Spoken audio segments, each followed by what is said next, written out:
faces, some unfamiliar, a nice varied audience, participants, and there are no doubt more online. You're very welcome indeed, and we'll try to make our proceedings comprehensible. There are 22 people registered. We're trying this as an experiment. Do more people turn up here on up at Forrester Hill on an afternoon, late afternoon meeting than would turn up at our traditional Saturday morning time down at King's? And the answer is, I think that there's a good audience here, but we got more last time at King's. There are 22 people signed up, almost all of whom must be here. I haven't actually counted. Last meeting, there were 67 people signed up, although actually only 33, only half attended. But the standout figure in the attendance is that last time, 216 people viewed the recording afterwards, which is an attendance far above what we've ever had at our General Council meeting before. And so that's the power of the IT. That's what we have to thank the pandemic for, because it was only the pandemic that pushed us into using IT in this very satisfactory way. So people can participate at whatever time they like, wherever in the world they are. They don't need to come here from Sudan, who is our furthest flung person in the room. Welcome particularly to George, to our platform party, George Boyne, who perhaps needs no introduction, and Louise Thompson, who's the head of governance and executive support, who's been with the university since October, and has taken a great interest in the affairs of the General Council and the Business Committee, a great and benevolent interest in the affairs of the General Council and its Business Committee since then. And I'm Duncan McNiven, and I chair the Business Committee of the General Council, which acts on behalf of the unimaginably large General Council in between meetings. Minutes of the last meeting could be in your hands if you printed them off, and maybe on your screen. There are half a dozen pages. Shall we go through them, and if anyone's got any amendment to make, correction to make, I'm happy to note it down. The first page. The second page, which starts with Carol Ladecker talking about the university's place in league tables. The third page, which has a subheading for Business Committee report. The fifth page, which has a subheading any other competent business. And the final page, which has a notice of the 318th statutory meeting, which is what we're having just now. Are people content to approve these minutes?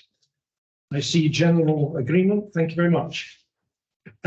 We'll not have matters arising, because if you've got any matters arising, there's an opportunity to raise that under item 7, which is any competent business. So I would like to turn to George, who was here a year ago, giving an update on the affairs of the university generally, and has come back, as he's always very willing to do. Thank you, George, to give the university update that Carol Ladecker, the Senior Vice Principal, gave to our last meeting. George. Thank you, and good evening, everyone. Those in the room and those online. I'll just give you a summary of what I'm going to cover, and then we'll go through some slides. So the first is to remind everyone what the university is for, both the foundational purpose and the Aberdeen 2040 strategy. Some evidence on the progress that we're making in achieving and meeting the aims of the foundational purpose, as proxy by our rankings. The priorities for the current year, as approved by the University Court back in June, approved, endorsed, supported by the University Court.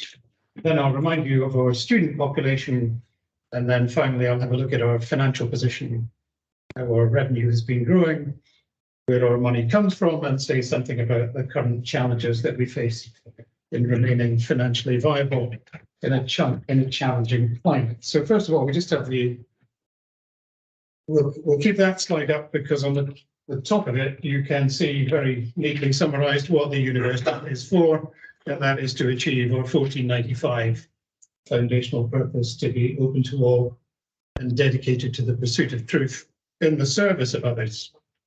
As Bishop William Elphinstone wrote to Pope Alexander VI when he sought permission to open and establish a university in Aberdeen. I think that continues to be compelling and inspiring, and has informed the development of our Aberdeen 2040 strategy, which is summarised on the next slide.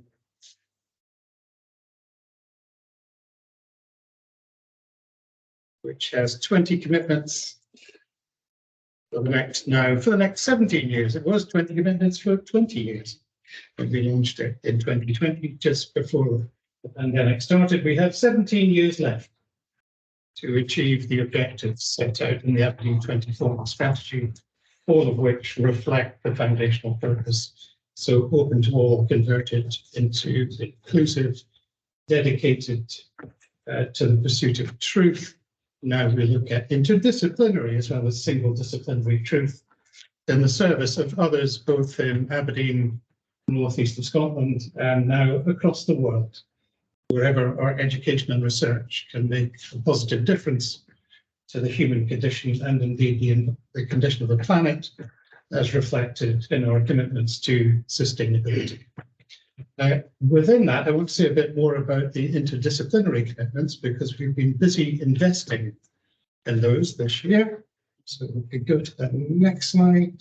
Thank you. You may recall that these are the 5 specific topics where we think we have a particular opportunity to make a difference to the world. And in pursuit of that, this year, we're appointing 20 interdisciplinary fellows. We've appointed 12 so far, and also a set of PhD studentships. We've also appointed directors to each of these 5 interdisciplinary challenges. I think in total, that's about a £5 million investment for us to take this work forward in the years ahead. We hope that they'll all be successful. We can't guarantee that they'll be equally successful. Having made this investment in them, it's now up to them to generate revenue from research grants, to generate impact, to generate connections with the world around us in industry and the public sector. So it's not exactly a race between them, but they all have the same opportunity, the same investment to take this work forward, and we hope that they're all equally successful. So we'll now move on to the priorities. Sorry, we're going to go to the rankings next to show some proxies how we're doing and how this work is moving forward. And these are some of the highlights that you may have seen last time when Carl was here, but there is also some updating.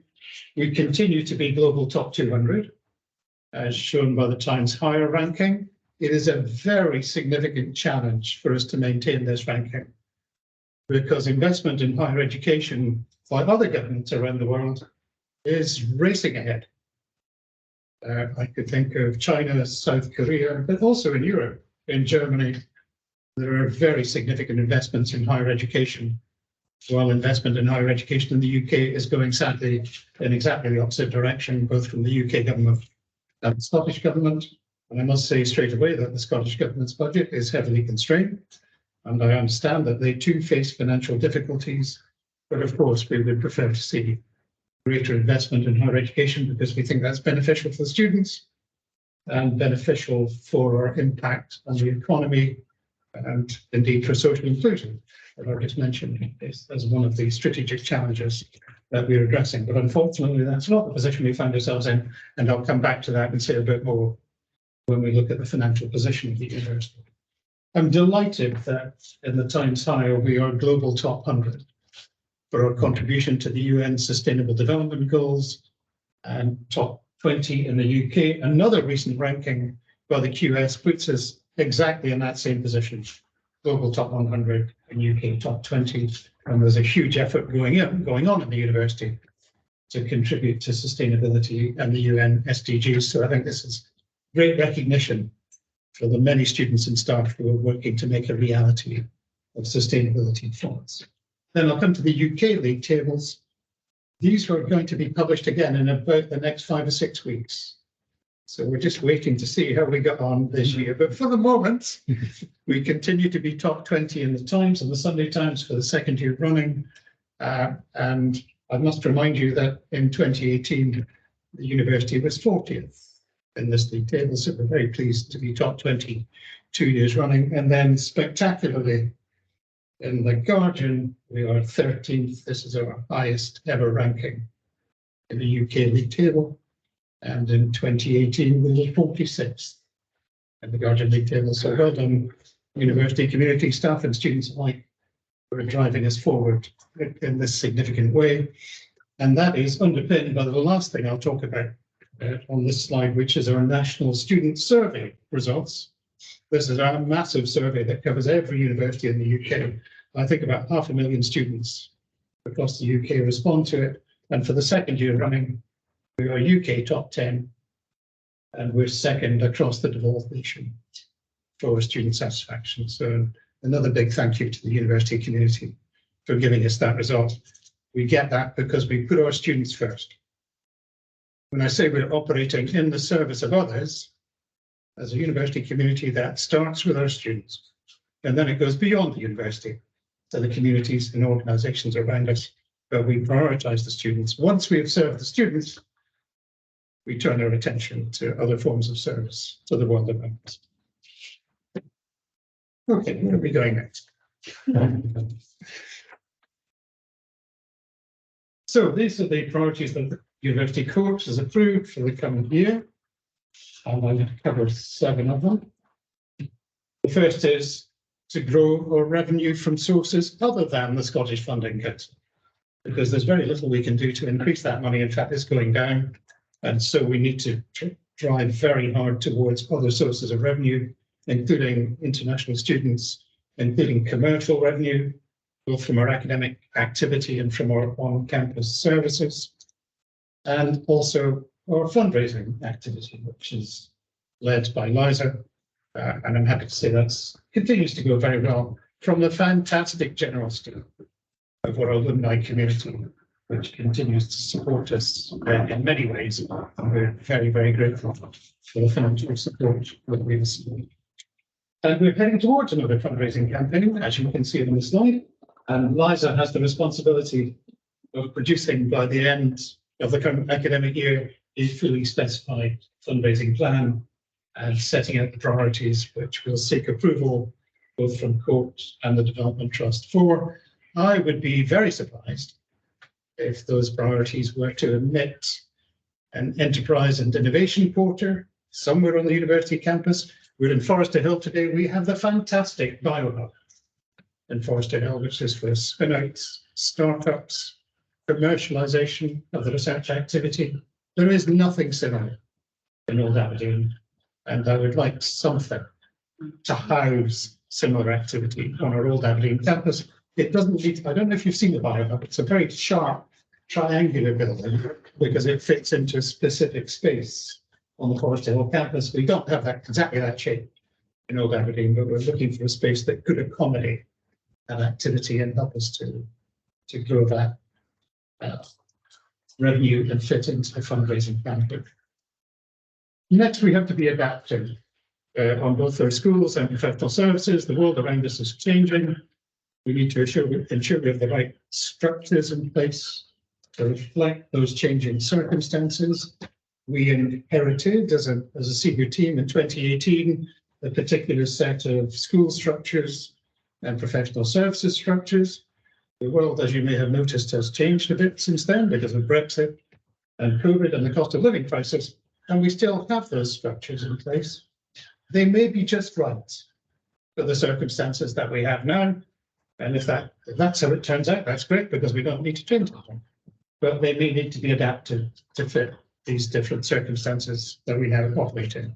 And we also want to ensure we address workload pressures, which our staff are facing through that review of structures and the processes.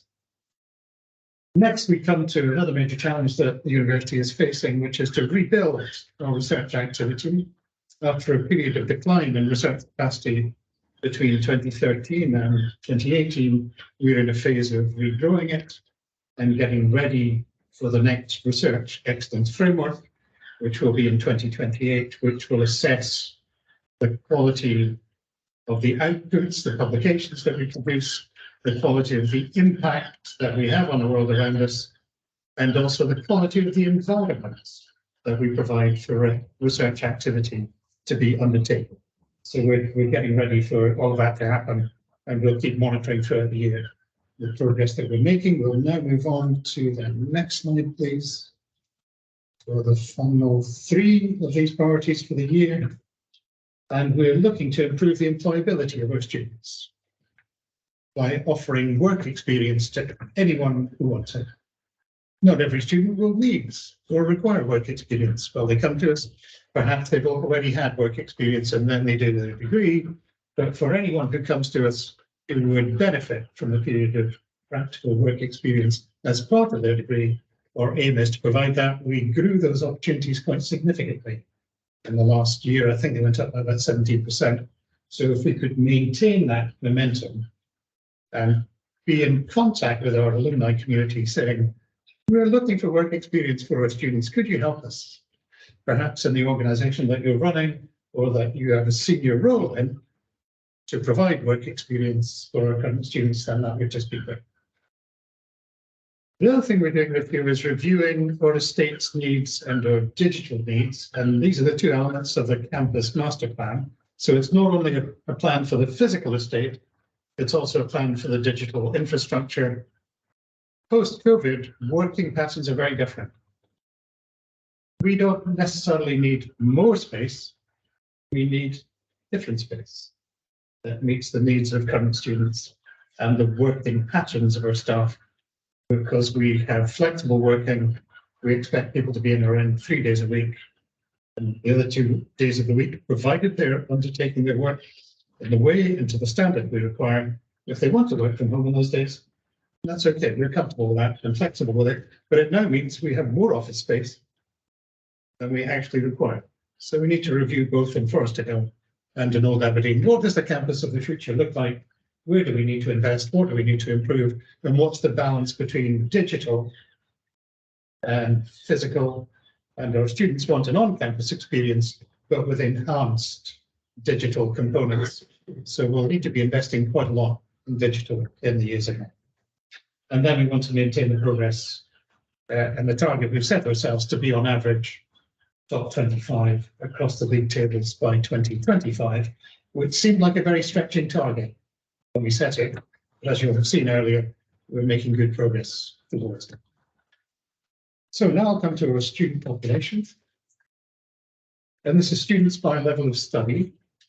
And if you've seen this diagram either provided by Carl or by me previously, you may recall that in 2018, we were in 80% undergraduate university.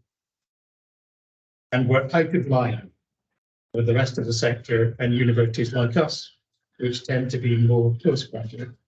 So we're on a journey towards a different percentage. Perhaps we'll get 60-40 in a few years, and then we're roughly in line with what other research-intensive universities are like, with a good PGR and a PGT population, as well as a very significant undergraduate population. Finally, I've got a few slides on revenue, and I'm going to come to the general revenue growth, first of all, which has been significant since 2017. We've had good revenue growth. It went down a little in 2021, which was the worst of the COVID years, when our international students couldn't come to us. Many of them registered online, but the numbers went down. Again, then, but you'll see it's recovered since then. We had some revenue growth in 22, 23, not as much as we were hoping for, In any other year of low inflation, that would have been just fine. But when inflation went up to double figures, it wasn't quite enough to meet all the commitments that we made. So we had to manage the budget very carefully. And we're hoping to expand that again this year, depending on the pattern of international student recruitment. I'm disappointed to say that the UK government has, in effect, perhaps not deliberately, but certainly in the outcome, discouraged international students from coming to the UK by sending some rather negative signals about immigration and by removing the ability of international students to bring their families with them while they study. So that's a problem for the whole of the UK sector, and we're just waiting to see how that plays out in the months ahead. In the next weeks or so, 6 weeks or so, we'll find out what our international student recruitment population looks like this year. So the total revenue is going up, but in a time of high inflation, we really need to push that forward to maintain it in real terms. What I'm going to look at next is the distribution of the revenue between our three main activities, which is research, teaching, and then commercial activity, either through commercialization of academic work, through short courses, consultancy, or through campus services such as catering, halls of residence, and so on. And what you'll see here over time is the very significant increase in our educational revenue, and that comes almost entirely from the growth of our international student population, which is another hint of how dependent the University of Aberdeen, and in fact the whole of the UK higher education sector, is on international student recruitment. And then lastly, on the money, this shows what's been happening to our government revenue, which is the red line, the money that we get from the Scottish Government through the SFC, and what's been happening with the money that we make for ourselves. And you'll see that the SFC revenue has gone down. This is in cash terms, by the way, so the real terms cut is even deeper, but we've grown our own revenue quite significantly. In 2017-18, 41% of our money came from the Scottish Funding Council. Now that's 33%, and we expect that to go down further in the years ahead. In fact, we've been told by the Scottish Funding Council to expect precisely that, at best flat cash, with possibly cuts, even in a flat cash settlement from year to year. So the urgency of driving our own revenue forward becomes even greater. So it means we're becoming more self-reliant as a university. I think Aberdonians are good at being self-reliant, so and we know how to generate revenue. So the university is following that pattern and making its own way in the world. And we've generated in the last few years around an extra 60 million in revenue beyond the funding provided to us by the Scottish Government. The money in itself is not important. It's just the fuel that drives the academic machine, which allows us to do very high quality research and provide very high quality education and achieve our foundational purpose. On the final slide, of being open to all and dedicated to the pursuit of truth in the service of others. That's what the funding is for. Happy to take questions. Thanks very much, George. Interesting indeed as ever. Questions from the floor first, and Elise will moderate questions from the ether. Questions from the floor. You're finding accommodation now. They're not, I'm happy to say. That hasn't been a problem for them here, which makes us more attractive than some other Scottish cities, as you'll be aware. George, what's the risk of dropping out of the top 200, and what's the impact if we do so? Or international student recruitment could become more difficult, especially as regards students who are sponsored by the governments. Governments tend to look at universities in the top 200. Right. So I think that would place a restriction on our ability to attract international students. And reputationally, in a broader sense, that would not be good for us. It is a difficult race to compete in. I think it's right that the University of Aberdeen is in the global top 200, just as it's right that it's in the UK top 25. That's the place where the University of Aberdeen belongs. a university with 5 Nobel Prizes should be in the global top 2. Eric, I was interested in the student satisfaction survey. I remember a few years ago that Aberdeen was held back because the students were saying that they didn't have a student union, and they also didn't have a good student shop. Has any progress been made in those areas at all?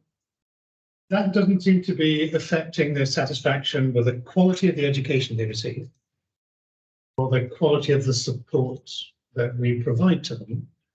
There is a separate question in the National Student Survey which doesn't figure in the league tables because it's about the Students' Union, not about the quality of the education or the quality of the support. And I can't remember exactly where we are on that indicator, but it's certainly not top 10. So it's a fair point that there is more to be done on the Students' Union.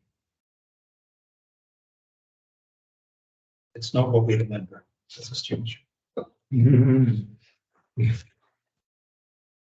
other questions from the floor? Can I ask one, George, that has been sent in by a listener in advance? I was very impressed when I went along to 2 of the graduations at the end of June with the fact that Aberdeen had succeeded where other universities that shall be nameless have failed in awarding everyone a graduated degree. You knew that you were a first or you weren't. That perhaps comes at a price in industrial relations, because this alumna says, you talk of in the service of others. To what extent does the senior management team see themselves in the service of the academic staff?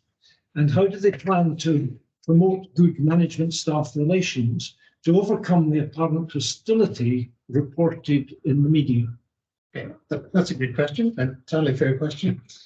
So I think I've already said this evening that in the service of others starts with the students. We prioritise the students, of course. We pay attention to the needs of the staff community as well. But when push comes to shove, the students come first.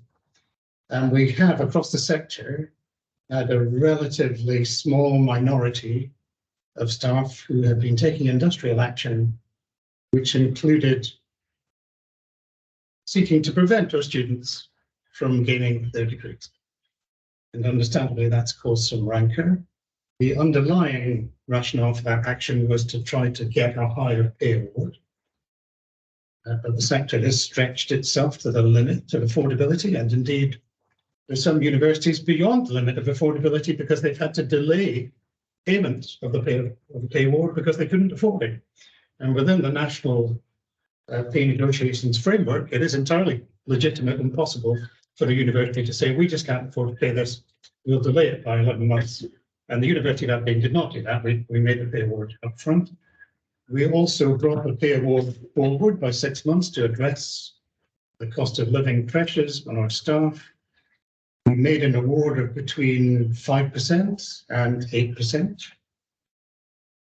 51% of university staff across the UK also qualify for an automatic increment, which is worth about another 3%. So in other words, for half of the staff, the award was actually 8% to 11%, which is above the sector average, above the economy average. Nevertheless, as is their right to do so, some members of the University and College Union decided to take industrial action to try to force a higher pay award. And that has caused some rancour, but it is amongst a very, very small minority of staff. And I'll give you the figures for Aberdeen, which are roughly the same as for the rest of the sector. So we have 3,500, to be more precise, 3,600 staff in the University of Aberdeen. 1.5% took action that could have resulted in our students being prevented from receiving their degrees. 98.5% of our colleagues work normally with them. There is no difficulty. There is no hostility. There is no luck. Okay. Thank you very much. Yeah, George, can I ask you in terms of the international student income, is that skewed towards certain regions and countries?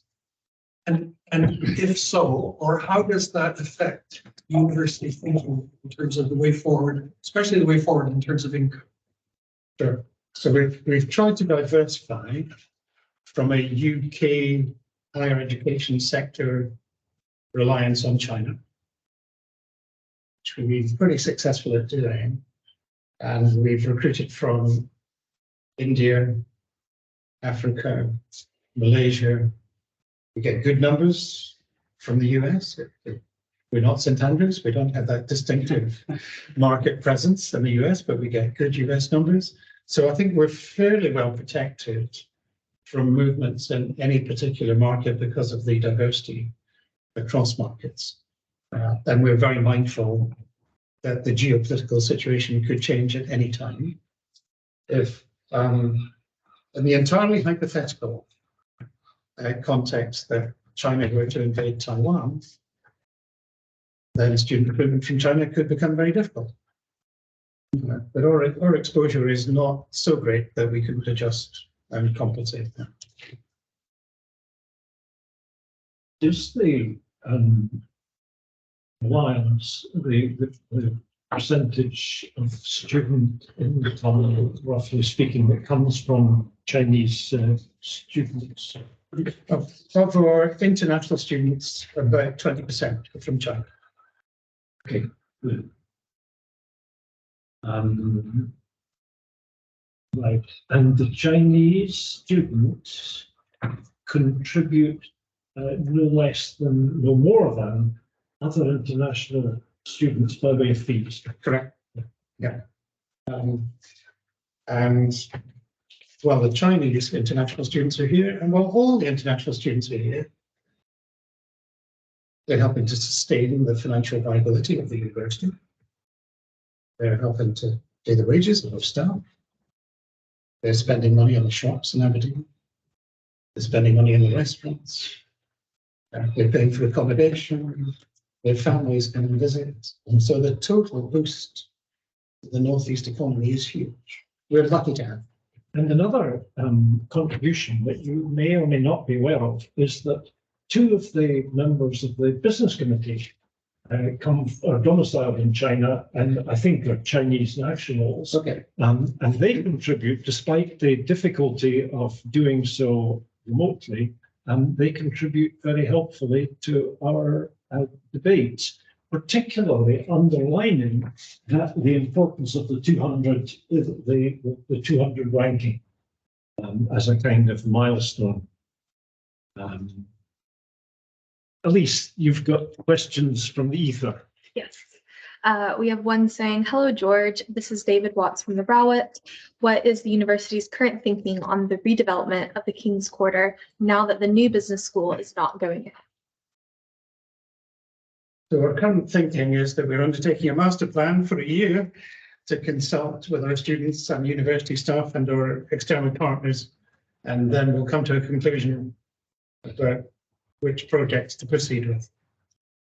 Hello, David. The second question is, we've attracted many medical students from the Far East. Recent reports say the NHS has a smaller number of scanners than other similar countries. Will this cause difficulties in recruitment in the years ahead? Smaller number of Scanners, Scanners, MRI, and the like. Oh, I see. medical related. I really think that's a question for the NHS rather than for the university. But it could be a constraint if the students are discouraged from coming because they can't get access to the right equipment. Yes, there aren't any recent medical students in the, I think in the meeting here, but one could construct a scenario like that, but. Just incidentally, in passing, we're not very good at celebrating and everything, all the wonderful things the university has achieved. But on Saturday, I went to the memorial service for the University of Aberdeen academic who invented the MRI scanner, or at least the one that was first tested on a human, John Mallard. So it's a good question about MRI scanners or scanners in general. And as I'm on this topic, I must note that in October, we're celebrating the 100th anniversary of the jointly held Nobel Prize with the University of Toronto for the discovery of insulin, and we are co-sponsoring with others the statue of J.J.R. McLeod in the Duthie Park, which I'll be absolutely delighted to see unveiled. whose portrait, as it happens, looks down on the meeting. Yes, but recruitment of medical students is not problematic. No. Recruitment of medical students from the Far East is a subset, but I would have thought not a vital subset to medical student groups. So we would be happy to educate more international medical students if the NHS were able to accommodate the placements and the clinical experience. We're capped on the number of international medical students that would like to recruit because the NHS have to be able to help us to train them. So it's an understandable cap, but I wish it were possible to do. Other questions from the remote audience? I think I've. Oh yeah, there was one question that I thought of. You can save the best for last. No. It's a really geeky question. No, it's not a good question at all.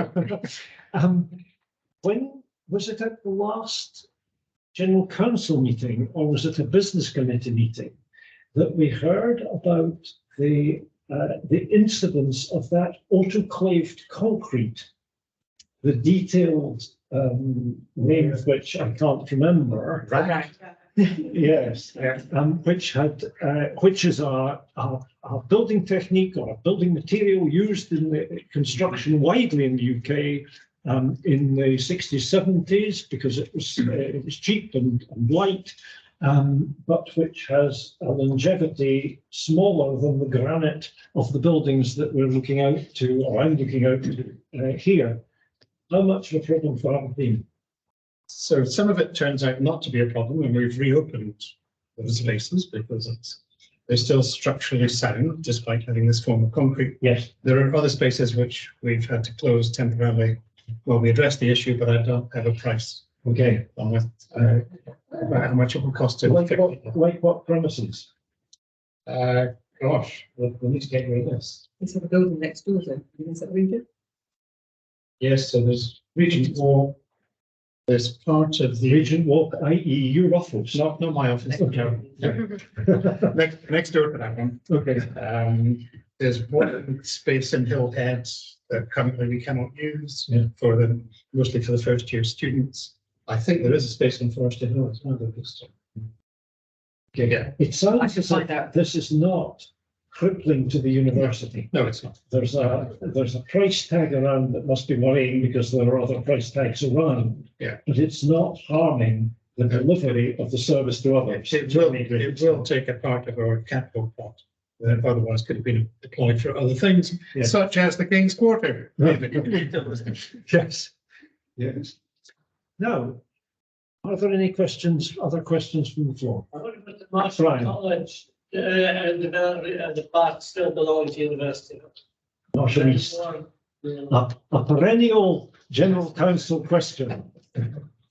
No one has come forward to us with a plan to make use of Marshall East.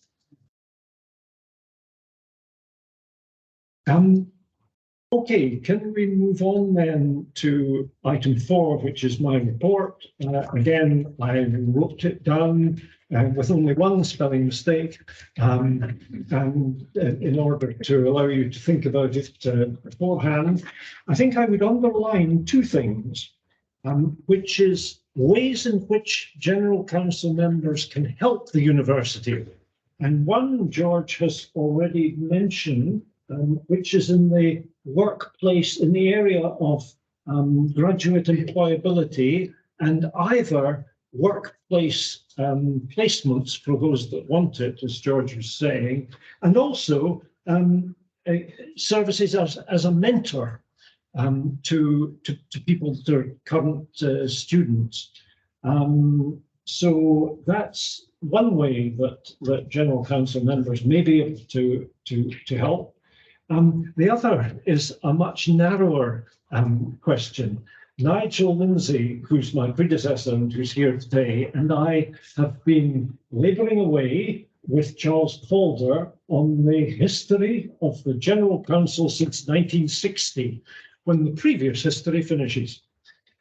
We're now almost within sight of publication, and it strikes me that to make us an expert client, we could do with somebody, and I bet there are lots in the General Council who have experience in this field.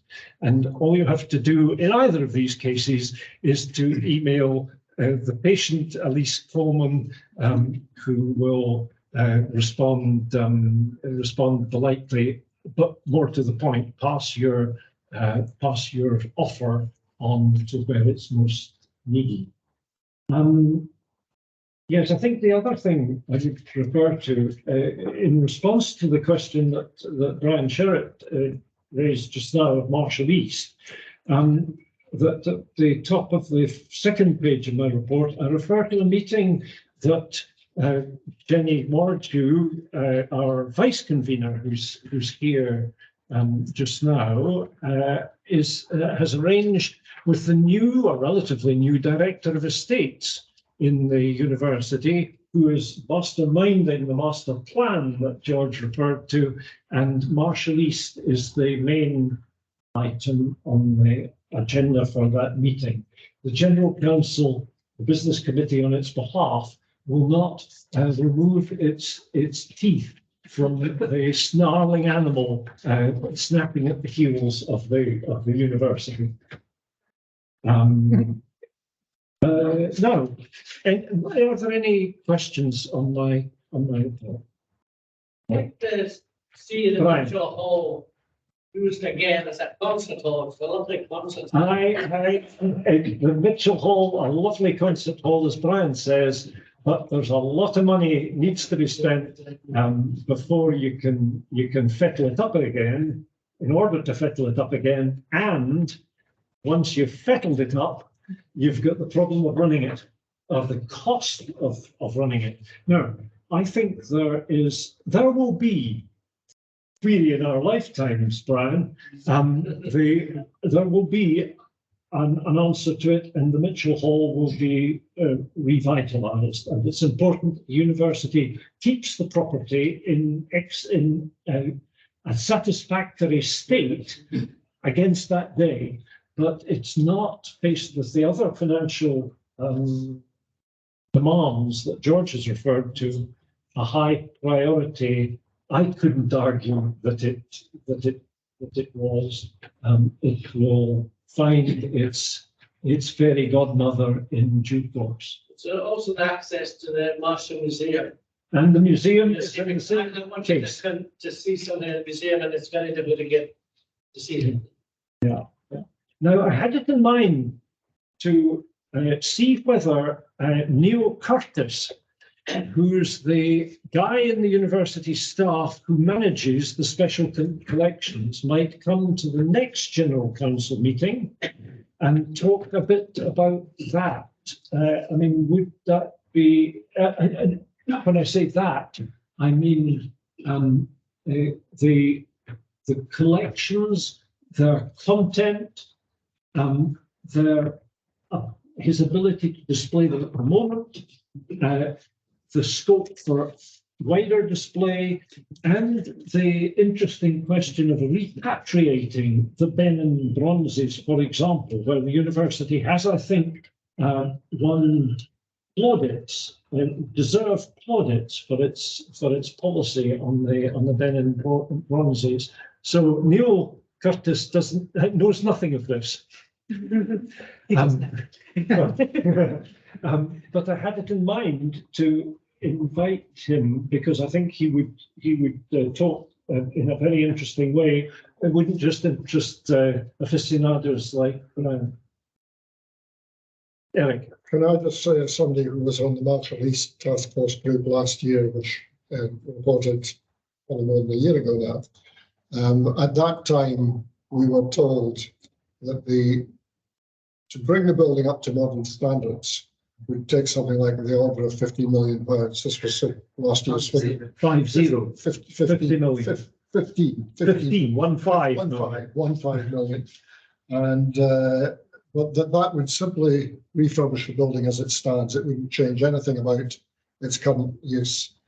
The other issue, which Neil Curtis is aware of, is the fact that even if the university were to decide, for example, to dispose of Marshall College, the museum collection is housed there. Not just the museum, but the actual stuff behind the scenes. So there would be an immediate problem of what do you do with all the stuff that is presently housed in Marshall? You have to find somewhere else to put it. You can just sort of, say like. So these are the problems that. yes. Bartle East.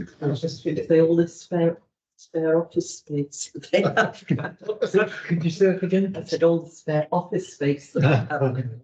I'm sure there would be a shed at Dice, but that wouldn't mean Brian's point about the importance of having it available for public view.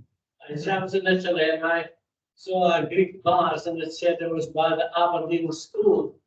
I wonder why a 5th century vase could be Aberdeen. I discovered that the first example of this artist's work had been identified in Marshall College.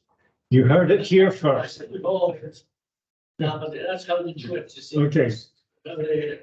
Because they don't know the original person that painted this. So With an eye to the time and the desirability of finishing on time at 7 o'clock, we might not go there. But, are there any other points on my report?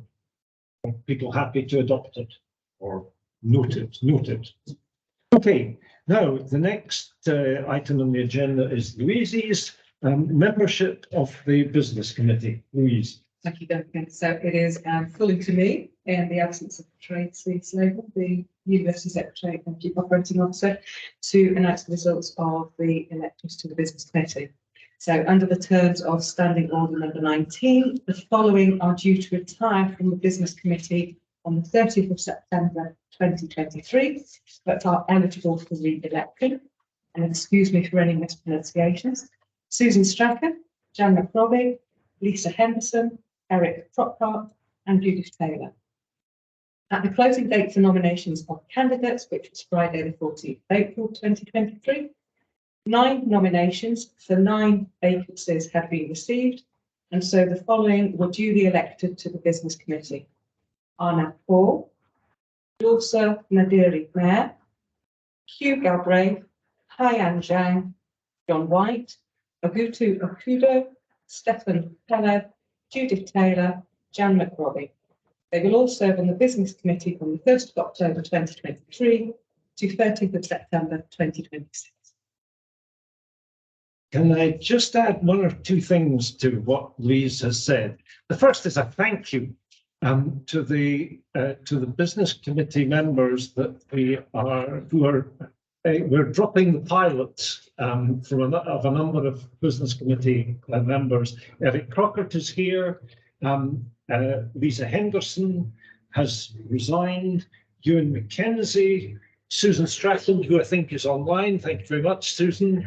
And Bishop Mark Strange, who has also resigned. Too many falls on the prelate's time. They've contributed in their different ways very helpfully to the work of the business committee, and I'm very grateful to them for their contribution. The other thing to remark on is the diversity of the new recruits to the business committee, which the names that Louise has just read out underline. I think we've got 1 from Kenya, 1 from India, 1 from Luxembourg, although originally Bulgarian, and 1 from China. So that is excellent, because the business committee is embodying more in a more balanced way the recent population of the new population of the General Council. It poses a problem for us because it is actually quite helpful.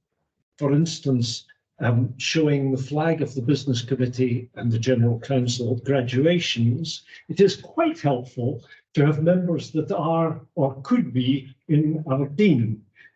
However, the advantage is mostly on the side of having a more diverse membership. I warmly welcome it, and of course that too has been unlocked by the power of power of IT, which wouldn't have been easy before, let's say, 2020, to pick a date at random. Now, is there any other competent business? Does anyone else have anything to raise? We have 8 minutes for you to do so. I suspect not. I suspect the future of the festival. Oh, sorry. No, you're right. It's because there's the notice of the next meeting. Brian had mentioned to me beforehand the loss of the May Festival, which was a good opportunity to link to a meeting of the General Council, which is the next item on the agenda, number 8. There was, I feel, in effect, a May Festival, although Brian was unable to attend, linked to the Founders' Day service in May, because the university organised in the Elphinstone Hall a series of lectures in the afternoon of the Founders' Day service, which I found extremely interesting and stimulating. It wasn't quite the old May Festival, but it was very powerful indeed. I don't know whether you answer to that, George. I have no knowledge of the previous May festivals, so I'm finding it hard to comment on what it might have been. On Friday and Saturday, Sunday. It was really interesting. It started off, I think, as a book festival. So we'll look into what it was and see if we could do something similar. Yes, it was a showcasing of the university's work of exactly the kind that was done that afternoon, not over a longer period. I don't know what sort of audience it turned out. I would say quite good. 100? Yes. Oh, more than that. Okay. Oh, way more than that. Very interesting. Uh-huh. Yes. Okay, George has noted it. I'm making a note. Thank you. The last thing is the last item on the agenda, number 8, is the notice of the 319th statutory meeting. Now, there are a few things happening. We've had the experiment of this meeting today, and at least I will go away and think about what lessons that has for us. That's one thing. A second thing is the desirability that Eric Crockett mentioned at the last General Council meeting of reverting, if possible, to the traditional kind of May and December meeting time, which in fact I think was linked to the May festival. And the third thing is that in the early part of next year, perhaps just before or perhaps just after the next General Council meeting, the Secretariat of the General Council and Business Committee will pass from alumni relations, where it has sat very happily in the last for the last few years, to Louise's governance team, which is really a more appropriate location for it. And with all due respect to alumni relations, and with many thanks to Louise, and who's sitting at the back, and Elise, and the other Nicole, and Nicole and Elise and Katrina and their colleagues in alumni relations who have served us very well over the past few years. It's probably a more appropriate place. Those of us who've been at the business committee for long enough will be able to say that we can remember the time when it passed from governance to the. Yeah, so it's what goes around comes around. Exactly. That may make it easier to revert to the May-December timescale, because December was a horrible time of year for the alumni relations team to run a meeting like this, because they're running so many other things at the time. So what we aim to do, or what I aim to do, is to revert, perhaps with a transitional period, to the May-December rhythm. But I would be hard put to give you a particular date just now. I would hope that the General Council would be content for Elise and I to put in our pipes and smoke the information that I've described. Is that agreeable? Okay, thank you very much. There's 4 minutes to go. So thank you very much indeed for those who've attended in person in this very convenient room. Thank you very much, George, for making it available. And to those who have participated online or who may be watching the recording subsequently. It's excellent that you're able to do that. Thank you very much. I'm guessing that none of you care about this, otherwise you wouldn't be here, but Aberdeen are losing 1 minute now.